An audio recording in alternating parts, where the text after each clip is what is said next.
Welcome to the Veil of Truth, your gateway to uncovering hidden insights and illuminating mysteries. I'm thrilled you've joined our global community. Whether you're watching from a bustling city skyline or a quiet countryside, we're glad you're here. Globe showing Europe, Africa, so tell me, where are you tuning in from today? Chapter 1: The Disturbance at Greystone Hall. It was one of those chill October mornings when London seemed to shrink within its own mist. The lamps burned dimly, the pavements glistened with drizzle, and even the proud skyline appeared uncertain of itself. Hercule Poirot, however, sat immaculate and composed at his breakfast table, his napkin folded with mathematical precision, his soft-boiled egg cracked open at its most symmetrical point.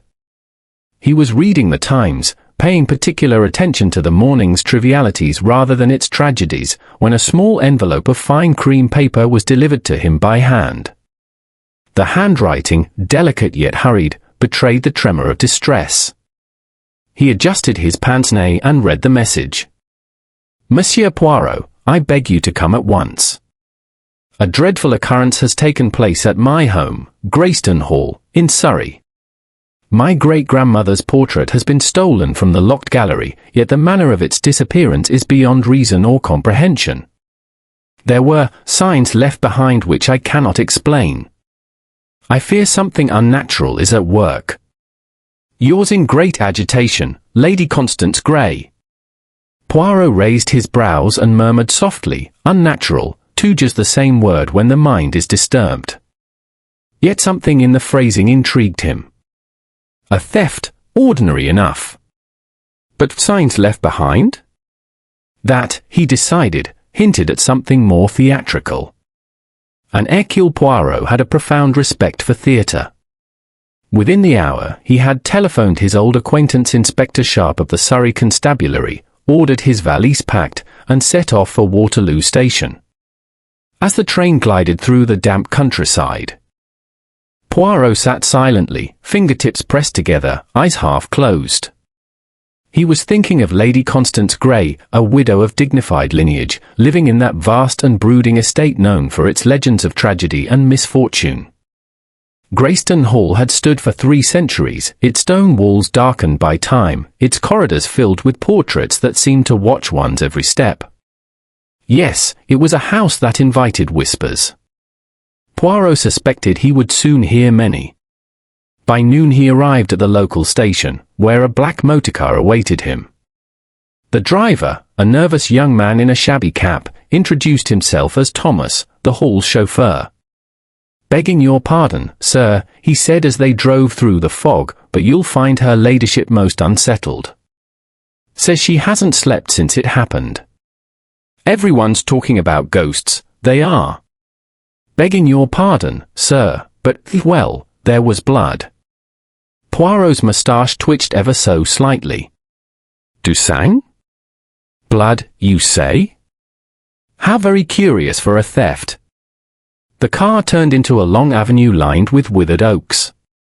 The grey bulk of Greystone Hall soon loomed ahead, vast, imposing, its upper windows dark as watching eyes. The great doors opened before they could knock. A tall, gaunt butler with a mournful face stood waiting. "Mr. Poirot, welcome, sir," he said solemnly. "Her ladyship awaits you in the drawing-room." Poirot's sharp eyes took in everything as he entered, the fading grandeur of the carpets, the dust motes glimmering in the cold sunlight, the faint scent of lavender and decay. Lady Constance Grey rose from a high-backed chair as he entered. She was a woman in her late 60s, tall and commanding, though her hands trembled slightly as she extended them in greeting. Her voice was cultured, yet strained by anxiety. "Monsieur Poirot, I am deeply grateful you have come. I know you do not concern yourself with ordinary thefts, but this is no common crime. There is something dreadful behind it." "Then you must tell me everything, madam," Poirot replied gently, seating himself with his usual precision. "Leave out no detail, however trivial. In such things, the smallest clue may be the most important." She nodded. 3 nights ago, the household retired as usual. The gallery was locked for the night, the key kept always in my writing desk. When I rose next morning, the maid ran to me in hysterics. The portrait, my great-grandmother's, was gone. Vanished completely from its frame. And this gallery, it is kept locked each night. Poirot asked. Always. There are family treasures there, paintings, miniatures, heirlooms of value. Only I and Mr. Haynes, my butler, have the keys. Poirot inclined his head. You will forgive my curiosity, madam, but this portrait, was it of particular worth? In money? Perhaps not excessively, she said. But to me, yes. It was painted by Sir Godfrey Hale in 1839. The subject was Lady Amelia Grey, my great-grandmother. She was a remarkable woman, and the story goes that after the painting was finished, she died within the month, her face said to have changed to match that of the portrait. Poirot's eyes gleamed with amusement. Ah, a legend, a curse, how very British. Continue, if you please. When we discovered the theft, Lady Constance went on, we also found signs. A streak of red leading from the frame to the window. At first, I thought it paint, but it was blood. And by the window, her voice faltered, a clump of white hair. Not animal, Mr. Poirot. Human hair. She shivered as she spoke the last words. Poirot leaned forward, fingertips together. And the window, was it broken? No. It was closed and bolted from within. A locked room affair, then, Poirot murmured. How delightful. And these signs, may I see them? She rose at once. This way, monsieur.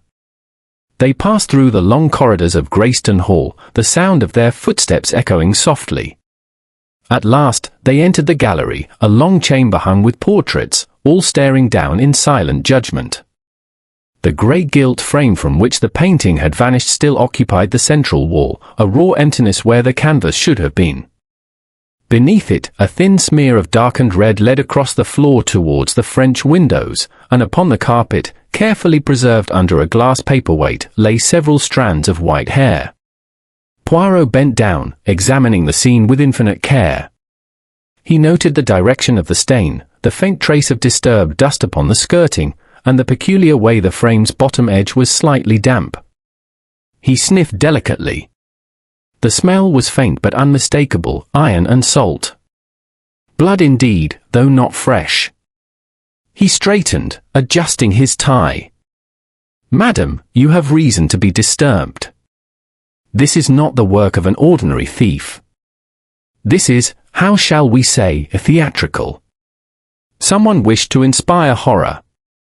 Inspector Sharp entered just then, a sturdy, no-nonsense man with little patience for the supernatural. Glad you're here, Monsieur Poirot, he said gruffly. The servants are all in a state. Say the ghost of Lady Amelia's come to claim her picture. Nonsense, of course.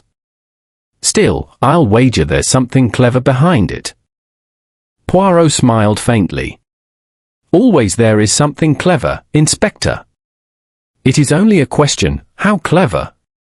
He walked once more around the empty frame, his eyes missing nothing. A glint of something metallic near the floor caught his gaze, a tiny clasp, perhaps from a glove or painter's smock. He pocketed it quietly. Turning to Lady Constance, he said, I shall require to speak with each member of your household. One by one. You will be so good as to assemble them this evening. As you wish, Monsieur Poirot. He bowed courteously, then glanced once more at the silent, watching portraits. Tell me, madam, he said softly, before this, had anyone mentioned selling the painting? Lady Constance hesitated. Yes. I had decided to part with it. The hall is costly to maintain, and I thought perhaps it was time. Poirot's eyes narrowed with the faintest sparkle. Ah. Then I think, madam, we begin to see the first shadow of the motive. Now, let us find who has painted this drama, and with what brush. He looked once more at the red stain glistening faintly upon the floor. "Mais oui," he whispered. "Someone wished to make us believe in ghosts. But Hercule Poirot does not believe in ghosts." And with that, the great detective began his quiet, methodical inspection of Greystone Hall, its rooms, its people, and the secrets that clung to its walls like the chill mist outside. Chapter 2: The Locked Gallery. The afternoon light faded into a dim grey, and Greystone Hall seemed to draw in upon itself. A wind had risen from the south, moaning faintly in the chimneys, and the branches of the old yew scratched against the window panes with a sound like whispered warnings. Within, the servants moved in anxious silence, the air itself seemed to shiver with apprehension. In the great gallery, Hercule Poirot bent over the empty frame with his little silver magnifying glass. His expression was grave but serene, the faintest smile touching his lips as though he were regarding a puzzle of exquisite craftsmanship. Inspector Sharp, meanwhile, stood by the door, notebook in hand, trying not to look impatient. "Well, Monsieur Poirot," he said at last, "it looks plain enough to me.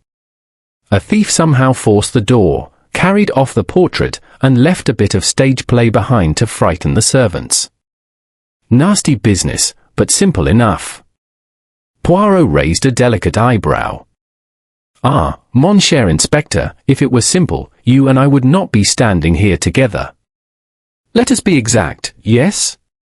The door was locked from within, the windows bolted, and the only key is in Lady Constance's writing desk. Voila! That is not a simple theft, it is an impossibility. Yet, he smiled faintly, it has happened." Sharp grunted. "I grant you that's odd. But these old locks can be fooled. There's many a trick for turning a key from the other side." Poirot nodded. "Perhaps. But the key was still in the keyhole, on the inside. A thief who entered by such means could not have locked the door again upon departure. And yet, when the maid discovered the loss, the door was locked and bolted," finished Sharp grimly. Poirot inclined his head. "Just so. Donc, we must look elsewhere. When a thing cannot happen, yet it has, we must look not at the thing itself, but at the assumption that it could not." He turned once more to the frame. The gilt edges bore faint smudges, as though from fingers coated with dust or powder. He noted, too, a slight depression on the lower moulding, something heavy had rested there recently. He glanced toward the French windows, where the streak of dried blood lay like a thin thread of accusation. He knelt, dipped a small square of linen into the stain, and held it up to the light. "Not paint," he murmured. "Not rust. True blood, but not human, I think. The color, the viscosity, anon. This is the blood of an animal, perhaps a pig. It is often used by those who wish to make the horror more convincing. Someone, Inspector, has a flair for the melodramatic." Sharp frowned. "You think the blood was planted?" "But naturally. The purpose was to terrify, to confuse, to draw attention away from the true motive. Fear, my friend, is an admirable disguise. It blinds the eyes of logic." He moved now toward the far corner of the gallery, where a faint odor lingered, turpentine, perhaps, or linseed oil. Poirot's nose twitched. "Ah! Someone has been cleaning, or pretending to clean. Tell me, does Lady Constance employ a conservator for her paintings?" "Not that I know of," said Sharp. "Though Dr. Rupert Ellison, her late husband's friend, takes an interest in such things.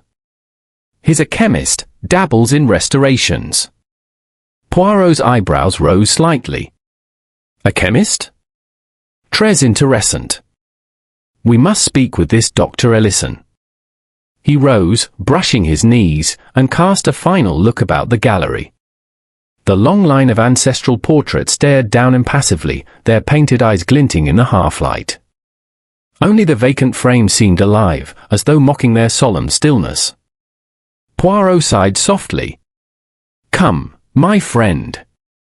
Let us examine the outer aspect of this room. They stepped into the corridor. The heavy oak door bore no marks of forced entry.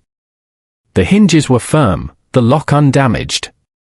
The windows, when tested, would not budge without considerable effort. Outside lay a narrow terrace, slick with rain, and below that, a sheer drop of 15 feet to the lawn. No ladder could have reached those windows without leaving its imprint in the soft earth below, and there were none. Poirot examined the terrace paving with care, stooping to study each slab. His patience was infinite, his movements precise.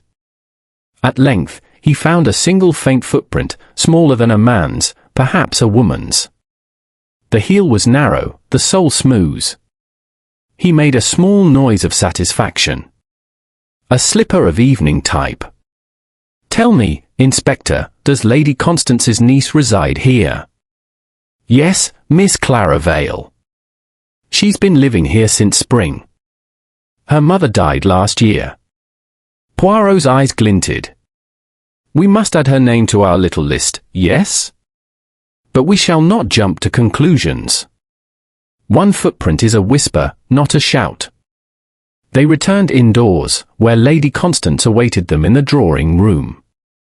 Her face was pale, her composure fragile. She was joined now by a young man of about 30, handsome, though sullen, and a gentleman of middle years with spectacles and an air of self-importance. My son Edward, said Lady Constance, and Dr. Ellison, my late husband's associate. Poirot bowed with courtly precision. Enchanted, Messrs. Edward Grey gave a curt nod. I hope you'll make short work of this business, Monsieur Poirot. The servants are talking of ghosts, my mother is overwrought. Frankly, it's all nonsense. Poirot regarded him with mild curiosity. You disbelieve in the supernatural, monsieur? Utterly. Excellent. We are comrades in skepticism. Poirot's eyes lingered a moment on the man's cuff, frayed, ink-stained. You are fond of books, perhaps? Edward looked surprised. I work in publishing. Ah, then your fingers betray you, said Poirot pleasantly, before turning to Dr. Ellison. And you, Monsieur le Docteur, you are a man of science, yes? Ellison smiled, somewhat stiffly.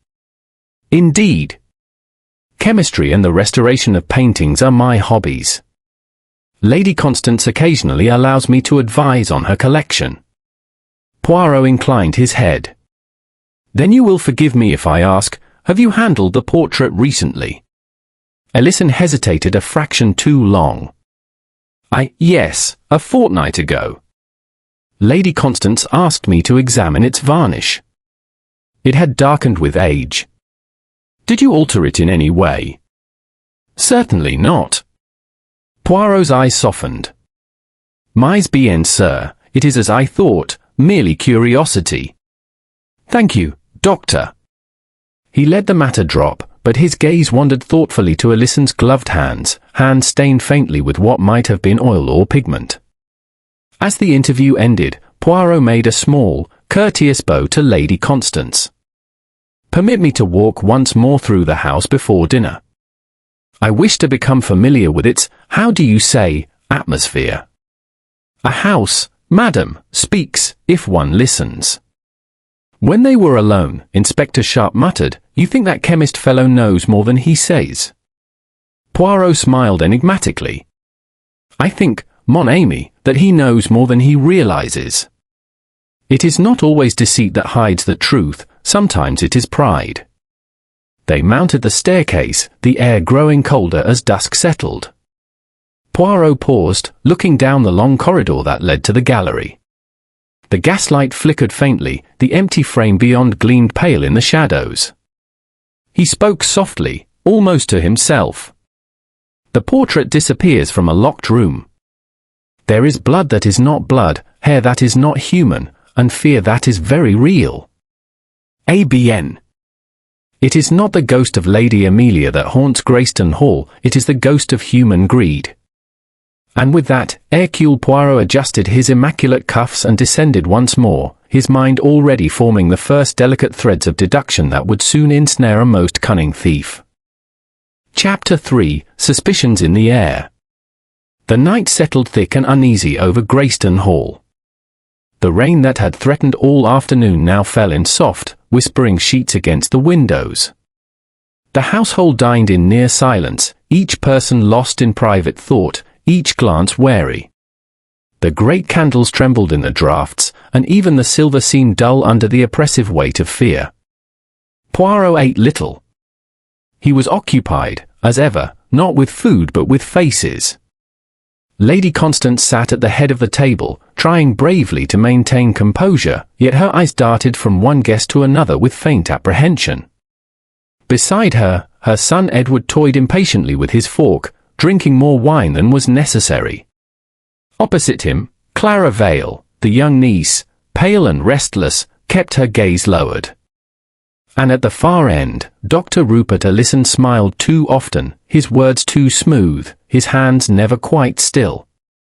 Mr. Haynes, the butler, glided noiselessly about the table, though Poirot noted the stiffness of his manner and the faint tremor of his right hand. It was a dinner heavy with unspoken things. Poirot felt them as one feels a change in the air before a storm.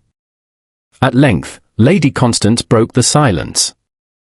"Monsieur Poirot," she said, "I hope you are not finding our little mystery quite intolerable. I assure you, we are not usually such a gloomy household."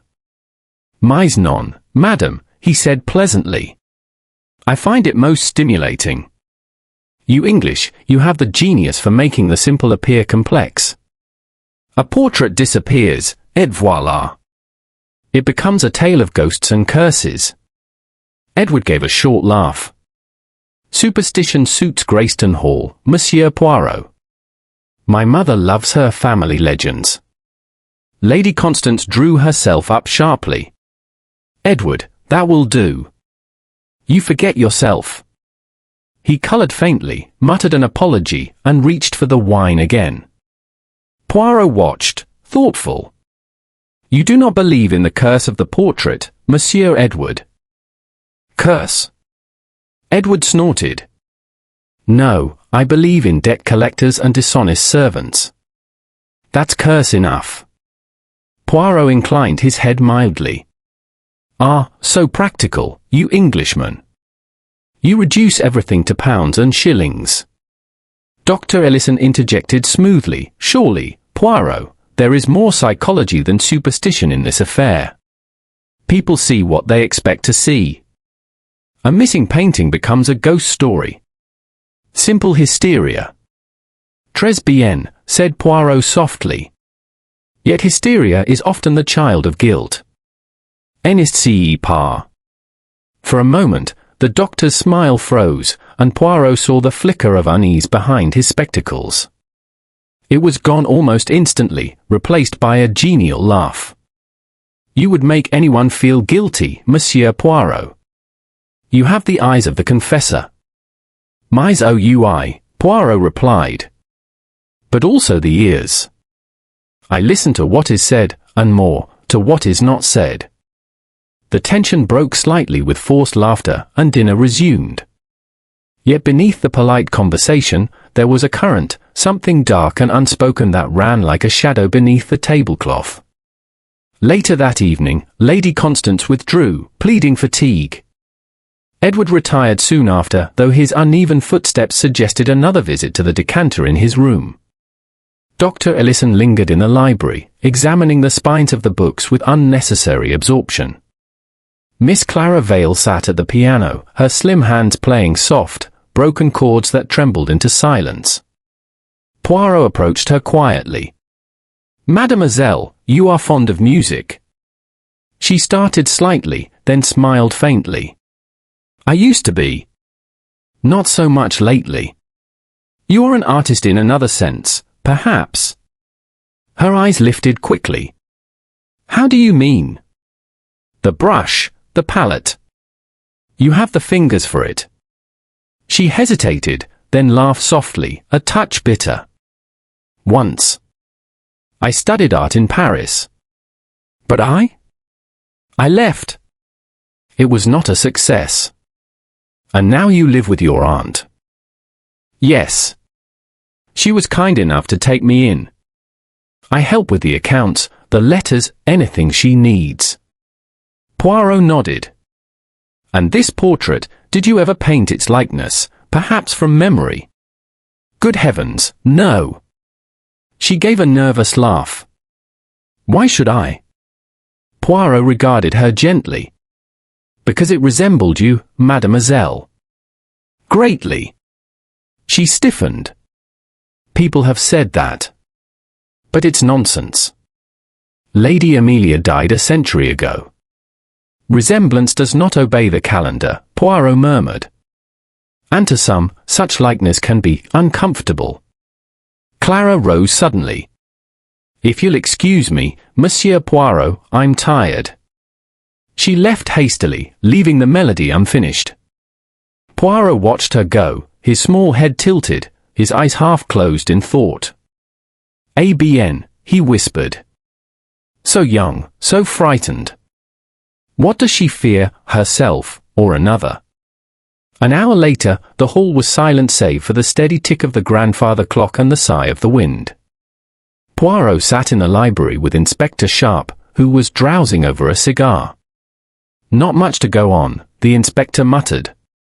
The servants know nothing, the family's tight-lipped, and the house, well, it's as clean as a church. No sign of the painting, no sign of anyone leaving or entering that gallery. We're stuck. Non, mon ami, said Poirot. We are not stuck, we are poised. When the mind is still, the truth floats to the surface like oil on water. Tell me, has the blood been tested? Aye. Pig's blood, as you said. And the hair? Wig fibers. Synthetic. You were right again. Poirot smiled faintly. Mais naturellement. It is not sorcery, only observation. Someone has staged this crime to look like something dreadful. The question is, why? Fear is a weapon. Who benefits when fear takes root in this house? Sharp shrugged.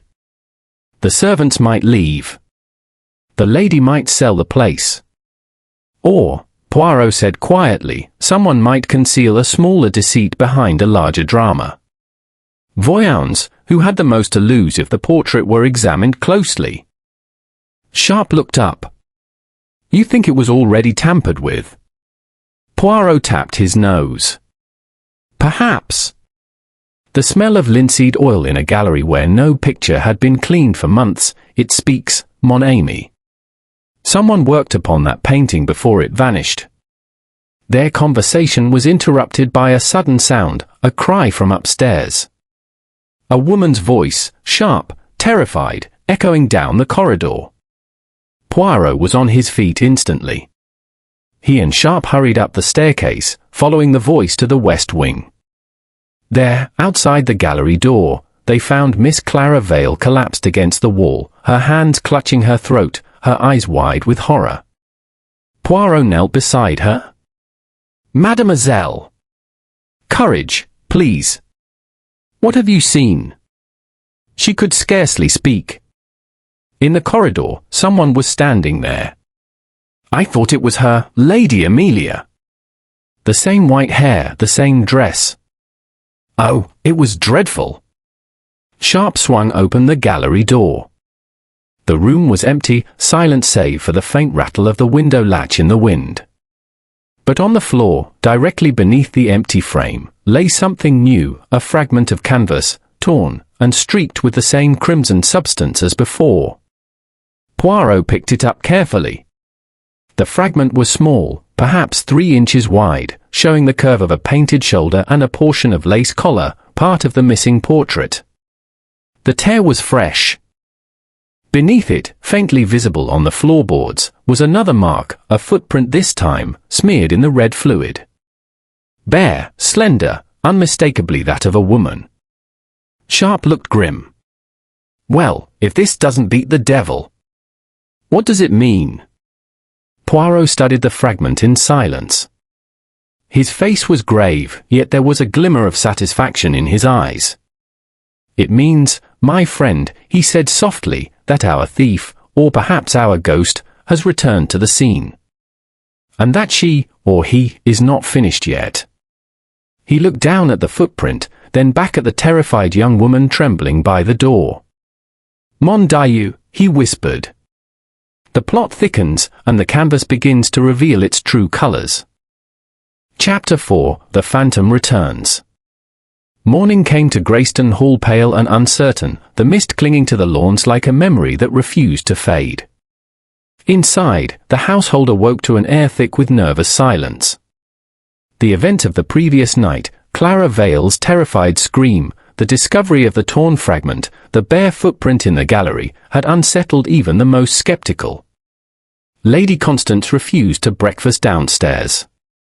Edward had locked himself in the study, claiming he had work to attend to.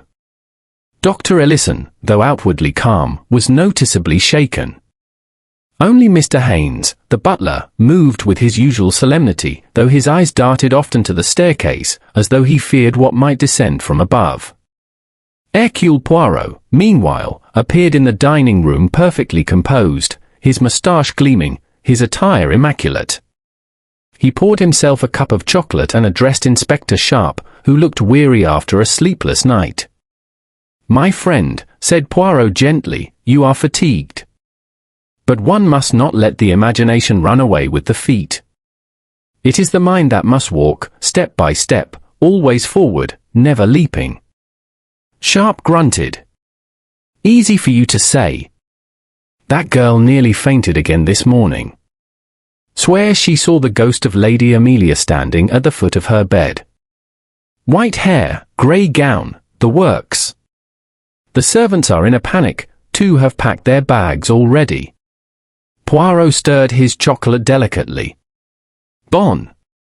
Fear spreads quickly in a house that already trembles with secrets. But this ghost, I think, is more flesh than phantom." Sharp frowned. "You think someone's dressing up to frighten them?" Poirot smiled faintly. "But of course. The question is not who wears the mask, but why it was put on. Fear, as I told you, is a most useful tool. It silences tongues, clouds reason, and makes fools of the clever. Tell me, what better way to distract us from the truth than to make us chase shadows?" He sipped calmly, then rose. "Come, Inspector. We will visit again the scene of the performance." The gallery seemed colder than before. The empty frame loomed like a wound upon the wall. The streak of blood, now dull and brown, still trailed across the floor. Poirot stood in silence for several moments, his eyes half closed, as though listening. He moved suddenly to the window. "You see, Sharp, the latch is new. Only last month replaced. Yet it rattles, yes? It was not secured properly." He opened it carefully, testing the hinge. The view outside was shrouded in fog. If our visitor wished to create the illusion of entering, comme un fantôme, a simple opening and closing of this window, with a little draught to stir the curtains, would suffice. He examined the sill. There was a faint trace of white powder, not dust, but chalk. Poirot touched it, rubbed it between his fingers, and nodded. "Stage chalk," he murmured. "Used often by actors to whiten the hair or to dull a shine. Our ghost, it seems, is of theatrical profession." Sharp stared. "You think someone in this house is putting on a performance?" "Exactment. And like all performances, it requires props, wigs, paint, costume. Already we have found blood and artificial hair. And there remains the matter of the canvas." He held up the torn fragment once more, studying it in the light. "You see, Inspector, the tear is deliberate. Not random. It was cut along the grain, not ripped by accident. The person wished to create drama, a little horror, while ensuring the piece was recognizable. A reminder, perhaps, that the portrait is not lost, but only hidden. Sharp whistled softly. So you think the painting's still somewhere in the house? Poirot's eyes gleamed. I think, my friend, that it has never truly left it. That afternoon, Poirot requested to see each member of the household privately. He began with Mr. Haynes, the butler, whose dignity had begun to fray under the strain. Mr. Haynes, Poirot said kindly, you have served this family many years, none. 42, sir. Then you love the house, perhaps as one loves an old friend. Haynes nodded. Aye, sir. Though it's not been the same since the master died. The young gentleman, Mr. Edward, is not cut from the same cloth. Poirot smiled slightly. You are discreet, Mr. Haynes, but the eyes, they see. Tell me, did you notice anything unusual the night before the portrait disappeared? The butler hesitated. Only the light, sir. In the gallery. I could have sworn it was out when I locked up. But when I passed again, an hour later, it was burning. Yet the door was locked. Yes, sir. I tried it. Poirot's brows rose. Très intéressant. Thank you, Mr. Haynes. Next came Edward Grey, the son.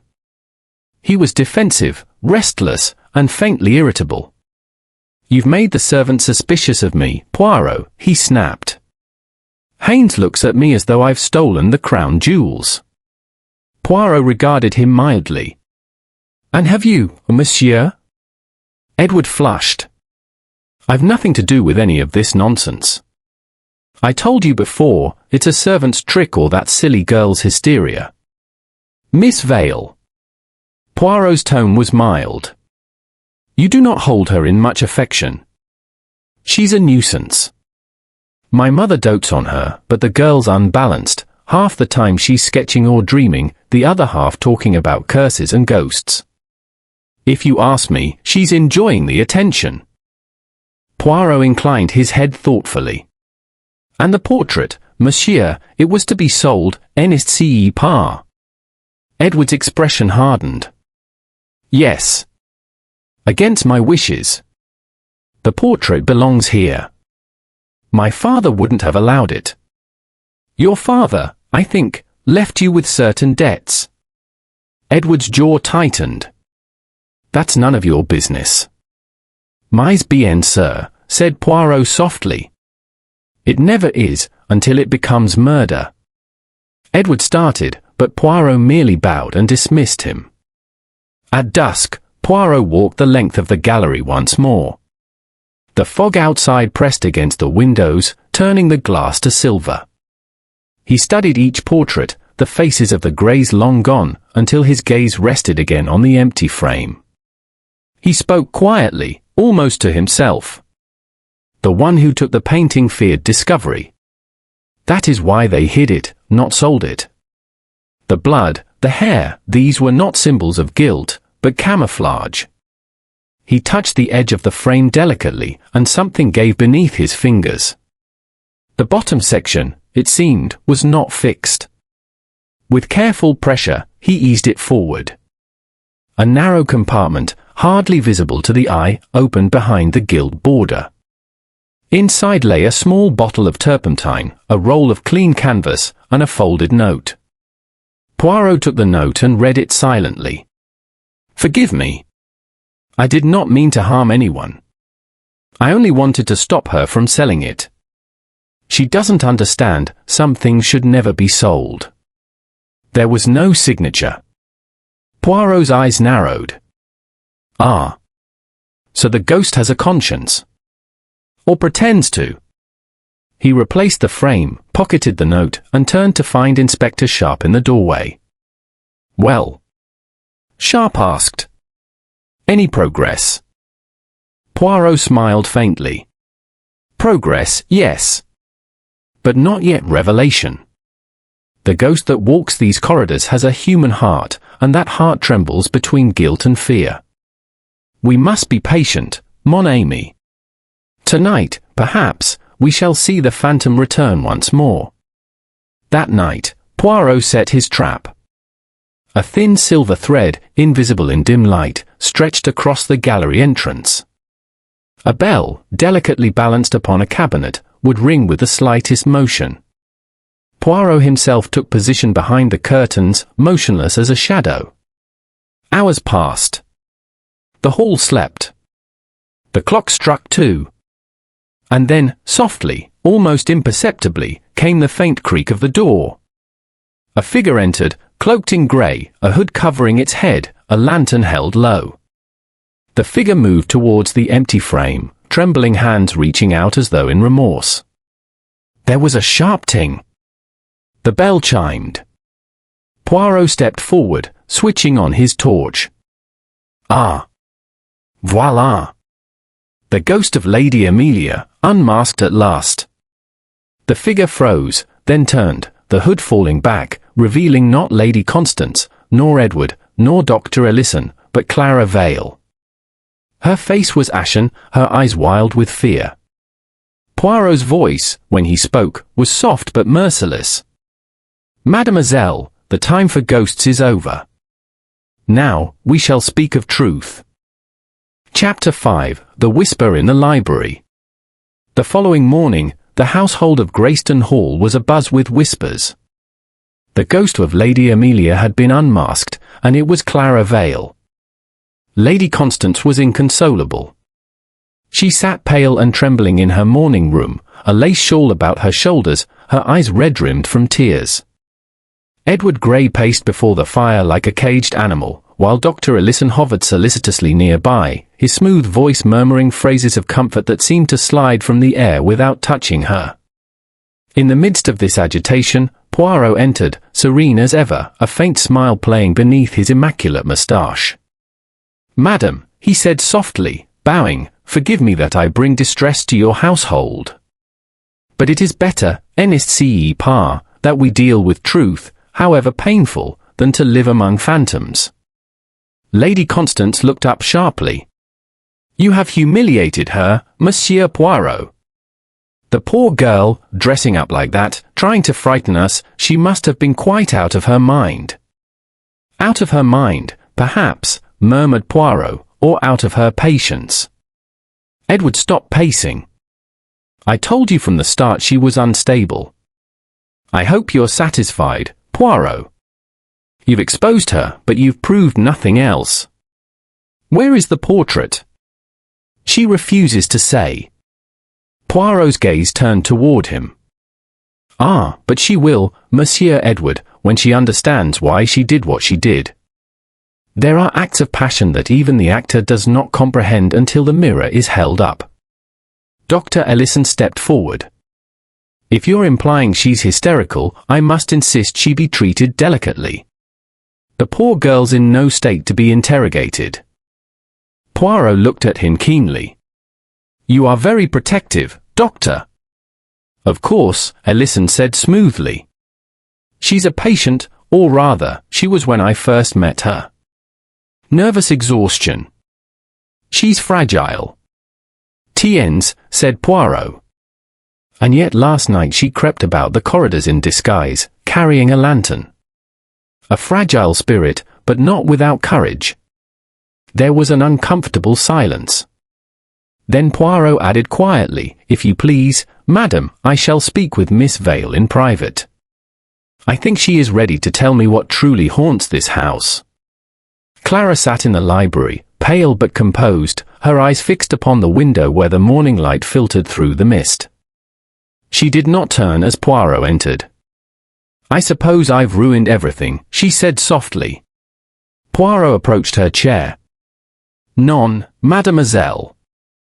You have merely unmasked the play before it reached its final act." She smiled faintly. "You make it sound like theatre. But of course. You are the actress, n'est-ce pas? You wore the costume, painted the hair, walked by night. All for what? For fear? Or for love?" Her hands clenched in her lap. I wasn't trying to hurt anyone. I only wanted to stop her, Aunt Constance, from selling the portrait. Because it resembled you. Her eyes lifted to his. Yes, but not only that. When I first came here, I felt drawn to it. Lady Amelia Grey, she looked exactly like me. It frightened me at first. Then Aunt Constance told me the legend, how Amelia defied her family, how she disappeared on the eve of her wedding. Everyone said it was a curse, but I thought it was sorrow. She wasn't cursed. She was betrayed. And you believed her story was like your own? Poirot asked gently. Clara hesitated. Perhaps. I loved someone I should not have loved. Dr. Ellison, said Poirot quietly. Her breath caught. How did you know? Mon Dieu, it is not difficult. The doctor's eyes follow you as the sunflower follows the sun. But his smile is that of a man who hides something, or someone. Tell me, did he persuade you to act as the ghost? She shook her head. No. He begged me to leave it alone. But I couldn't. He thought I was losing my reason, just like Lady Amelia. But I only wanted to protect the portrait. It's all I had left of her, of myself. Then you removed it. No, she whispered. I tried to. That night. I went to the gallery, but it was already gone. Poirot's brows rose slightly. Ah. So you are not the thief, only the mimic. She nodded miserably. When I saw the empty frame, I thought, perhaps it was a sign. That she wanted me to take her place. Foolish, isn't it? Poirot looked at her steadily. No, mademoiselle. It is tragic. But also, revealing. After leaving Clara, Poirot found Inspector Sharp waiting in the hall. You heard? The inspector asked. Poirot nodded. Oh, I. But she is not our culprit. She is only a pawn moved by another's hand. The theft was done by someone who knew her mind and how to use it. You think Ellison's involved? Poirot's moustache twitched. I think the good doctor prescribes more than medicine. They were interrupted by the arrival of Edward, who emerged from the study holding a letter. This just came for you, Poirot. Messenger dropped it at the gate. No name on it. Poirot took the envelope delicately. The paper was rough, the ink smudged. Inside, a single line was written in neat, careful hand. If you value your life, leave Greystone tonight. Inspector Sharp swore softly. Threats now, is it? Poirot folded the note carefully. Bon. Then we are close indeed. The murderer begins to tremble. Murderer? Sharp exclaimed. But there's been no murder. Poirot's eyes gleamed. No official murder, my friend. But there has been one death, long ago, and it cries still for justice. The portrait was not stolen for money. It was stolen to hide what was painted upon it. That evening, Poirot called a quiet council in the library. The fire crackled, throwing long shadows across the carpet. Lady Constance sat stiffly, Edward restless, Dr. Ellison poised and immaculate, and Clara subdued beside the window. Poirot began without preamble. The painting of Lady Amelia Grey is not lost. It remains in this house, hidden, because it tells a story someone feared to reveal. Lady Amelia was no myth. She was betrayed and murdered by one she trusted. Lady Constance gasped. Murdered? By whom? By her physician, said Poirot gravely.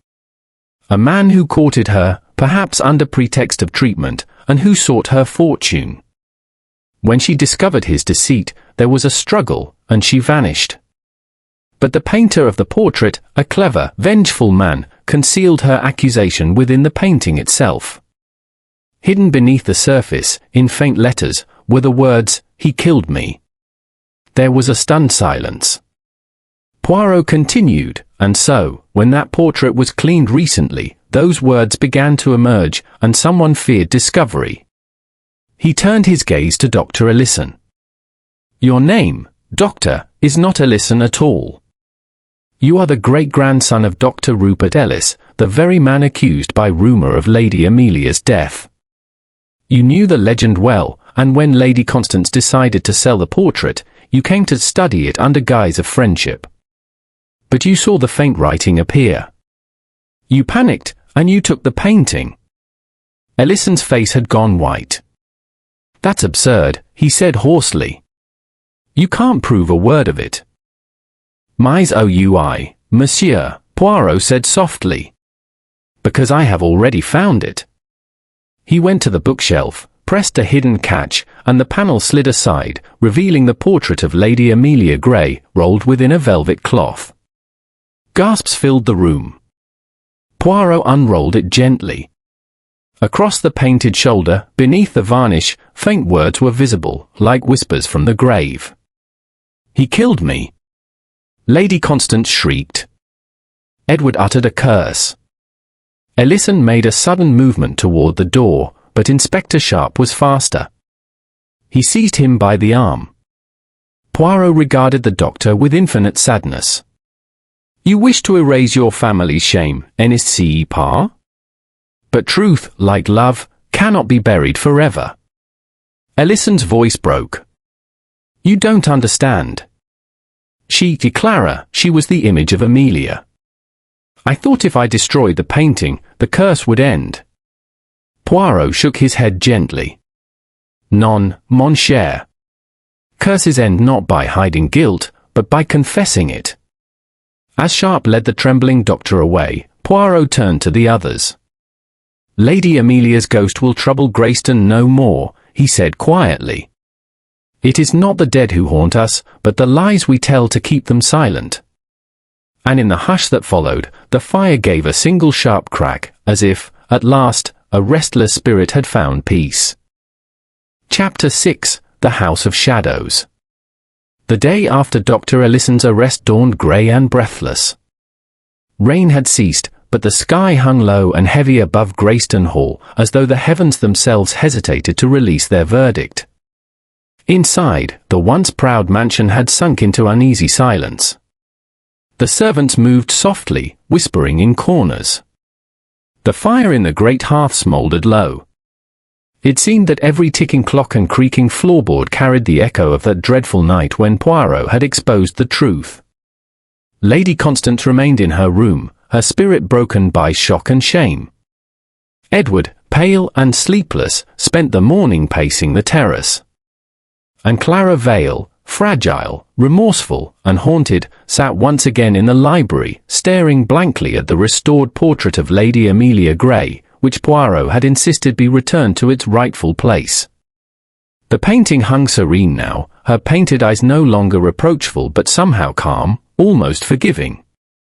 Yet the faint letters, "He killed me," still shimmered beneath the varnish, a permanent testament to the crime of a century before. Poirot stood before it, hands folded behind his back, his small frame motionless. Inspector Sharp hovered nearby, subdued but alert. "So it's finished then," Sharp said at last. Ellison confessed enough to hang himself. Said he only meant to hide the painting, not to frighten the girl or threaten you. A mad idea, inherited guilt, he called it. "Mais non," Poirot murmured. "It is not finished. There are still shadows that do not fall where they should."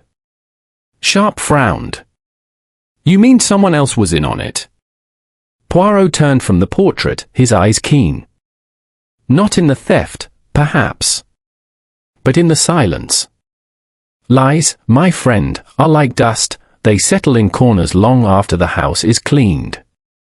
I would like to see those corners clearly before we call this case complete." He asked for Lady Constance. After much persuasion from the housekeeper, she appeared, pale as the lace at her throat. She moved as though years had passed overnight. "Madam," said Poirot gently, "I regret deeply that my investigation has caused you distress.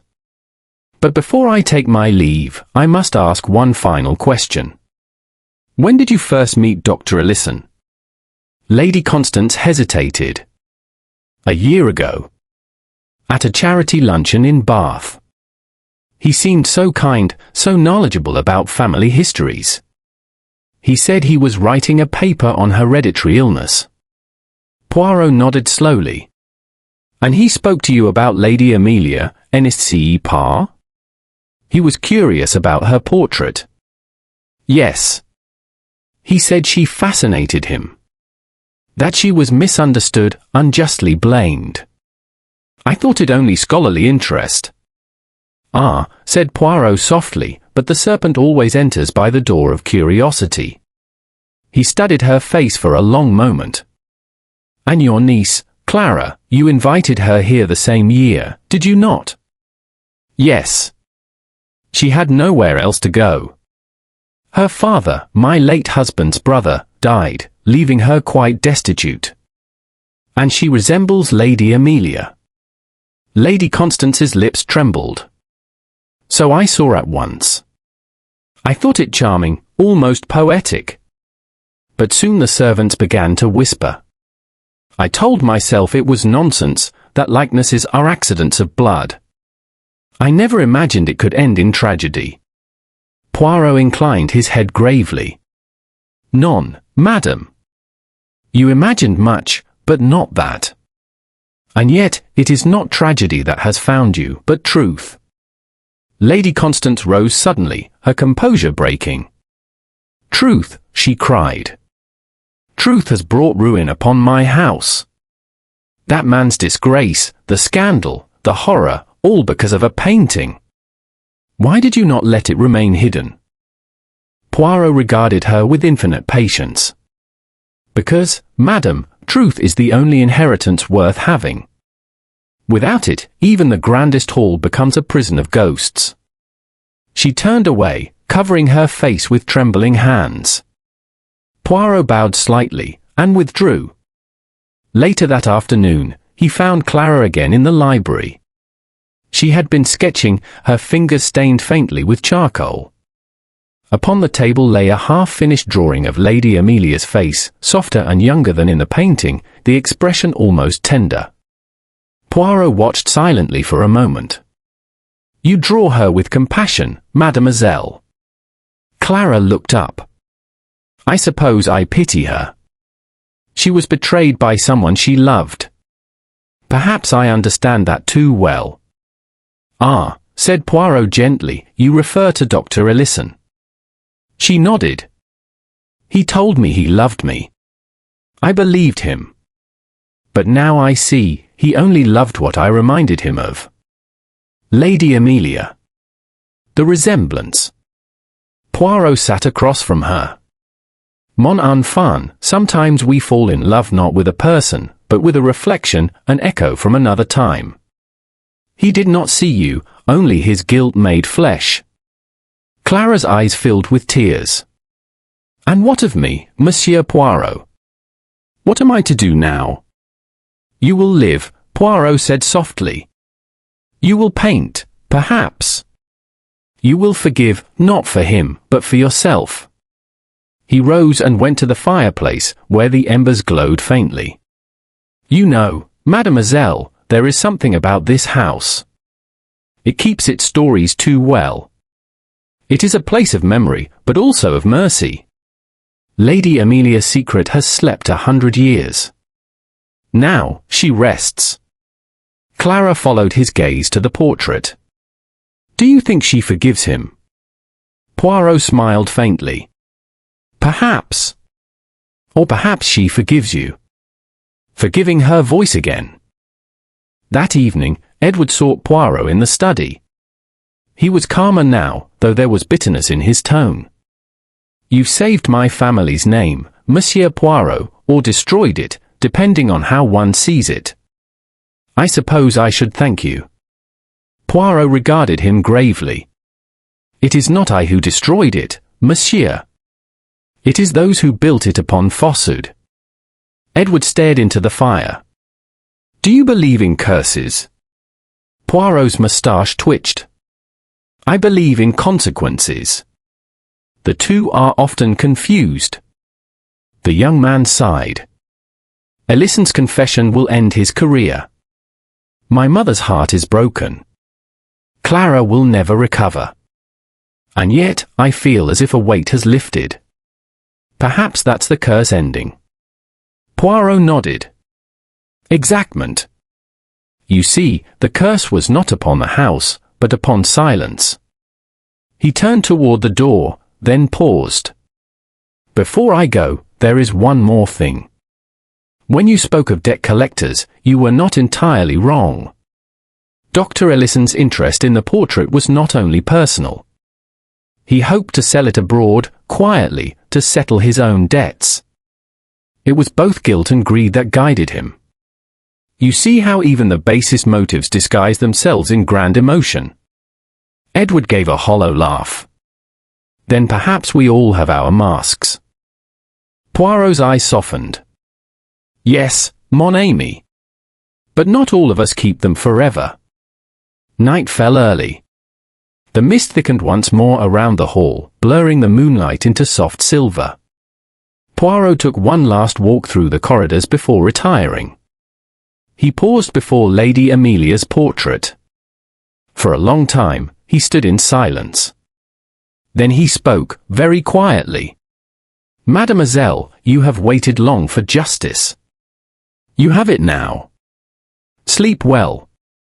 A faint sigh of wind stirred the curtains, and for a fleeting instant, it seemed to Poirot that the painted eyes glimmered, not with accusation, but with peace. As he turned to leave, Inspector Sharp appeared at the door, hat in hand. We're heading back to London, sir. Ellison's being transferred in the morning.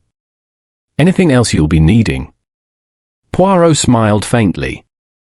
Only quiet, mon ami. The case is done, though the echoes will remain. You see, in such houses, it is not the footsteps of the dead that haunt us, but the conscience of the living. Sharp nodded, and together they stepped into the corridor. Behind them, the hall settled into stillness once more. The portrait of Lady Amelia hung untouched, her secret at last revealed, her gaze soft, eternal, and watchful. And somewhere deep within the timbers of Greystone Hall, the old ghost seemed, at last, to rest. Chapter 7: The Gathering Storm. The next morning broke clear and cold, sunlight slanting through the tall windows of Greystone Hall for the first time in many days. It was as though the house, freed from its burden of secrecy, could at last breathe again. But peace, as Poirot knew too well, is a fragile illusion. He was taking his breakfast in the small morning room, a boiled egg, toast cut into precise triangles, and his customary cup of rich chocolate, when Inspector Sharp entered, his expression troubled. Sorry to disturb you, sir, he said, placing a folded paper on the table. We've had a message from the county station. Dr. Ellison's gone. Poirot looked up sharply. Disparu. Escaped, Sharp said grimly. He overpowered the guard at the inn where he was being held overnight. Took the man's coat and disappeared into the woods before dawn. We've got men searching the area, but so far, nothing. Poirot's spoon paused mid-air. Mon Dieu. How careless of fate, when we were so near the curtain's close. Sharp sighed. He can't have gone far. We'll find him. But I thought you'd want to know. Poirot nodded slowly. Oh, mon ami. And yet, I wonder, does the hunted man flee from justice, or toward something still unfinished? As the day wore on, Greystone Hall seemed to sink once more into tension. Lady Constance kept to her room, refusing callers. Edward, impatient and restless, insisted on helping the police comb the nearby woods. Clara Vale, pale and silent, wandered the corridors like a ghost, her eyes fixed often upon the portrait in the library. Poirot, meanwhile, remained unusually quiet. He spent hours in the study, poring over the late Lord Grey's correspondence and estate records, occasionally pausing to jot a note in his little book. When Inspector Sharp returned near dusk, empty-handed, he found Poirot gazing thoughtfully at the portrait once more. "No sign of him," Sharp reported. "Not a footprint beyond the copse. If he's hiding, he's clever about it. But what puzzles me, sir, is why he'd come back this way at all. He's got the whole countryside to vanish in." Poirot turned slowly. "Perhaps because what he seeks is not outside these walls, but within them." Sharp frowned. "You mean he'd risk being caught just to come back here?" Poirot inclined his head. "You saw how he looked at Mademoiselle Clara. A man consumed by guilt may flee the world, but never the one who mirrors his soul." Sharp rubbed his chin. "Then we'd best keep an eye on the girl." "Exactment." Poirot's eyes gleamed. "Let us watch, but not too closely. The truth, my friend, often reveals itself when one ceases to chase it." That night, the storm returned. The wind howled through the chimneys, and rain lashed against the windows with renewed fury. Poirot sat awake in the library, a small lamp casting a golden pool of light across his notebook. The rest of the house slept, save for the occasional creak of the timbers and the far-off tolling of the clock. At precisely midnight, he heard it, a faint noise, soft but distinct, the click of a latch, the whisper of movement. Poirot's eyes sharpened. He rose silently, moving to the door. In the dim corridor beyond, a figure moved swiftly toward the gallery, a man, tall, cloaked, his face hidden by the brim of a hat. Poirot followed at a distance, his footsteps noiseless on the carpet. The figure entered the gallery and paused before the portrait. For a moment, the lightning flared, illuminating his face. "Dr. Ellison." Poirot stepped forward. "Ah, mon cher docteur, you return to your patient once more." Ellison started violently, spinning round. His face was gaunt, his eyes wild. "Poirot," he hissed. "You should have left it alone. You don't understand." "My sigh," said Poirot calmly. "I understand perfectly. You came not to steal again, but to destroy, yes? The portrait still condemns you." Ellison shook his head. "Not me. You don't see, it was never my great-grandfather's crime alone. The truth goes deeper than that. Look!" He reached into his coat and drew out a small folded paper, trembling in his hand. "I found this among my grandfather's things, after the trial. A letter from the painter himself. Read it." Poirot took the paper carefully. The writing was faded but legible. The lady's accusation was true, yet incomplete. She wrote those words herself before death: "He killed me, but the he was not the doctor." It was her own brother, Lord Edmund Grey, who struck the fatal blow. The doctor only concealed the deed, fearing the scandal. Poirot read in silence, then looked up slowly. "Mon Dieu! So the sin was not of the stranger, but of the family itself." Ellison nodded, his expression broken. "I thought if I destroyed the portrait, the truth would die with it. But you forced it into the light, and now the curse falls on them again. Don't you see? It's not over." From the doorway came a sharp gasp. Clara Vale had been standing there unseen, her face pale in the flickering light. "Edward," she whispered. Edward knew. Before Poirot could answer, another voice rang out, harsh, desperate. Yes, he knew. Edward Grey stepped into the room, his eyes dark with fury. He held a revolver in his shaking hand. "I read the letter too, years ago. It was my great-grandfather who killed her, not some wandering doctor. My family's name was built on blood and lies. You think I'd let that become public?" Clara backed away. "Edward, don't." He raised the gun toward the portrait. I'll end it now, the curse, the shame, all of it. But Poirot's voice cut through the thunder like steel. Arites. To destroy the past is not to cleanse it, monsieur, only to repeat it. Edward hesitated, trembling. You don't understand. Everything we've ever had, everything my mother clings to, it's all poisoned. Poirot stepped closer, his voice low and steady. You think to save your family by silence? None. You will save it only by truth. Do not make yourself the second murderer of Lady Amelia Grey. For a heartbeat, no one moved. Then, slowly, Edward's hand dropped. The gun clattered to the floor. He sank into a chair, burying his face in his hands. God forgive me. I almost became him. Poirot bent, picked up the pistol, and placed it upon the table. Voila. The curse, monsieur, has at last met its match, not in fear, but in conscience. When the storm passed and dawn broke, the portrait still hung untouched. Dr. Ellison was taken quietly into custody once more, not for violence, but for knowledge long concealed. Edward Grey, shaken but resolute, swore to release the full story to the press, whatever the cost. And Lady Constance, when told, wept not with shame but with a strange, weary relief. Let it be known, she whispered. At last, we can stop hiding. Poirot looked at her gently. Oh, madam. The dead will rest, and the living will breathe again. Later, as he prepared to leave Greystone Hall, Inspector Sharp remarked, I suppose it's all over now. Strange case, this, ghosts, guilt, and family secrets. You must have seen hundreds like it. Poirot smiled faintly. Never one quite like this, mon ami.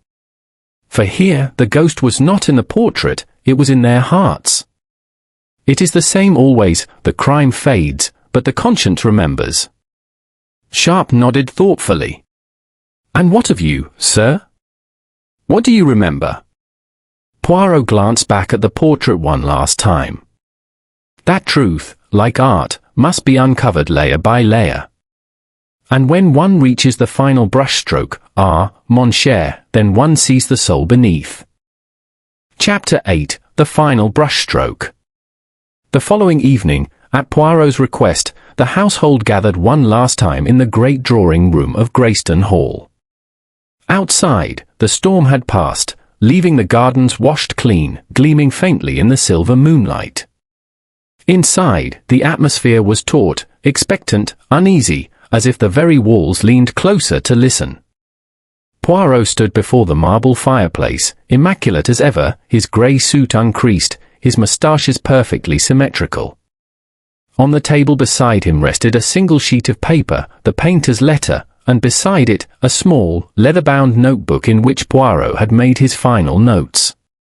Lady Constance sat rigid in her chair, her son Edward beside her, pale but composed. Clara Vale sat apart from them, her face calm, though her eyes betrayed sleepless nights. Inspector Sharp lingered in the corner, notebook ready. When all were silent, Poirot spoke. My friends, he began softly, it is time to draw the curtain. The mystery of Lady Amelia Grey, and of the vanished portrait, has kept this house in the grip of shadows for too long. But tonight, les petites cellules grises have finished their work. You shall hear the whole truth. He turned to the portrait on the far wall, Lady Amelia, serene once more in her painted stillness. Let us begin, as always, with motive. Why was this portrait stolen? At first, it seemed simple theft, a valuable artwork vanished, perhaps for money. But no. The theft was a symptom, not a cause. It was an act born of guilt, of inheritance, not of greed. He glanced toward Dr. Ellison, seated under guard near the door. The man's face was drawn but attentive. Dr. Ellison believed his great-grandfather, the village doctor of a century ago, was the murderer of Lady Amelia. He believed his family lived under a curse, that the portrait, with its hidden words, bore eternal witness to that crime. And so, in his fevered conscience, he resolved to erase it. To steal it, hide it, perhaps destroy it, believing that by doing so he would silence the past. Poirot paused, his dark eyes glinting. But he was mistaken. For the portrait did not condemn his ancestor at all. Lady Constance gave a soft cry. Poirot lifted the folded letter. This letter, written by the artist who painted the portrait, tells the truth. Lady Amelia wrote those words herself, moments before death, "He killed me." The painter saw them and preserved them beneath the final varnish. But the heap she accused was not the doctor. It was her own brother, Lord Edmund Grey, the ancestor of this house. A stunned silence fell. Only the ticking clock dared to speak. Poirot continued gently. Lord Edmund struck her in anger during a quarrel, over inheritance, over honor, perhaps even jealousy. The doctor, loyal to the family, helped conceal the tragedy, passing it as fever, and buried the truth with her. And thus, a false story became history, a crime exchanged for shame, and shame for silence. Lady Constance covered her face. My God, so it was we, our own blood. Poirot inclined his head. Yes, madam. The guilt was yours to bear, and yet, through the generations, it found another host. Dr. Ellison's family carried the burden of a crime they did not commit. You, madam, carried the burden of one you never knew existed. And so, the past exacted its toll from both. He turned toward Edward, whose hands were clenched tightly upon his knees. Now we come to the second crime, the theft of the portrait itself. Dr. Ellison stole it, yes, but not alone. He had assistance. Edward's head snapped up. That's not true. Poirot's voice was calm, but implacable. Ah, but it is, monsieur. I wondered why, on the night of the theft, the alarm was not triggered until after the power failed. Who but someone within the house could have arranged such convenience? Who knew the precise location of the painting and the guards' patrols? Only a man with authority here. He stepped closer, his gaze unwavering. You, Monsieur Edward, helped him. Perhaps not out of greed, no. But out of fear. You had found the painter's letter and realized what it meant. You knew the truth would destroy your family's name. So, when Dr. Ellison confided his plan to take the portrait, you let him. You even arranged that the hall be dark, that the alarm be disabled for repairs. You hoped the portrait would vanish, and with it, the evidence. Edward's lips parted, but no sound came. Lady Constance turned to him, her face ashen. Edward, is it true? He dropped his gaze. I never meant for it to go so far. I thought if it disappeared quietly, if no one ever saw those words, we could keep our lives intact. Mother, I was trying to protect you. Poirot raised a hand. And in so doing, you endangered another life, Mademoiselle Clara's. For when the portrait vanished, suspicion fell upon her. It was a convenient diversion, was it not? Edward groaned. I didn't think they'd blame her, I swear it. Poirot's tone softened. Mon ami, the road to evil is often paved with good intentions. He turned next to Clara, who watched him silently. And you, Mademoiselle, you suffered most. You were made to doubt your own sanity, haunted by the portrait's likeness to yourself, by whispers of ghosts and guilt. Yet you alone showed courage, for it was you who called me. You who sought truth, not comfort. And for that, justice was served. A tear slipped down Clara's cheek. Then, Lady Amelia's spirit, she wasn't haunting us. Poirot smiled faintly. Non, mademoiselle. There are no ghosts, only memories. It was the conscience of Greystone Hall that cried out, not its dead. For a long moment, silence filled the room. Then Lady Constance rose slowly. Monsieur Poirot, she said with dignity, what must we do now? He bowed slightly. Tell the truth, madam. Publish the letter, restore the honor of the innocent, and accept the fault of the guilty. It will hurt, yes. But the wound will heal clean. The stain, once aired, will fade. To hide it again would be to repeat the crime. Edward looked up. And Ellison? Poirot regarded the doctor. He will face the law for the theft, but I think, mon Dieu, his punishment has already begun. A man who carries false guilt has lived his sentence long before the trial. Ellison bowed his head in mute acceptance. Poirot turned once more to the portrait.